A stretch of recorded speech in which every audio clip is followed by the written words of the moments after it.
Hello there. Today we're going to be going over the nose and the pharynx. And so I have the flat head model here. Notice here is the nose.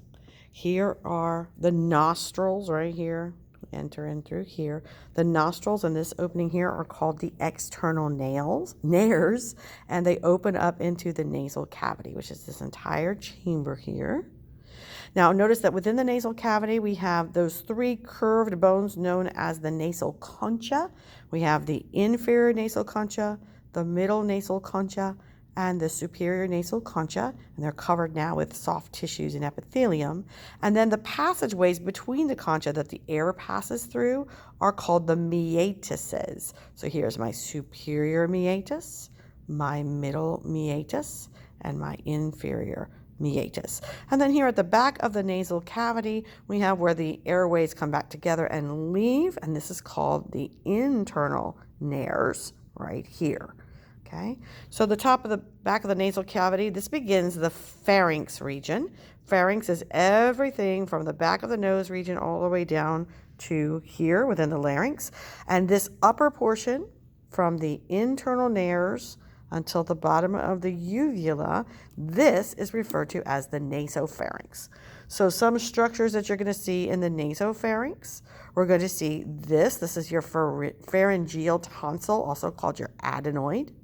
You're going to see this hole and a little bit of the canal here. This is your pharyngotympanic tube or eustachian tube. Some of you called it the auditory canal in the last unit. Okay, so these are all part of the nasopharynx.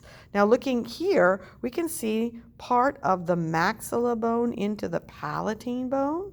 That part right here is called the hard palate and separates the nasal cavity from the oral cavity. And then once we run out of bone at the back of the palatine bone, then we start soft tissues. We're going to have some muscles here, and then we're going to have this structure in the back of the throat known as the uvula. Now this is going to be called your soft palate since it's made of soft tissues. And then the back of the bottom of the uvula is going to form the arches that we're going to see a little bit more in the digestive system known as the fauces. Okay, so where the mouth, the oral cavity, joins back here, this begins what we call the oropharynx. And the oropharynx continues from here down to the level of the larynx. And then we're going to begin the laryngopharynx. Now in the oral cavity, we have another set of tonsils.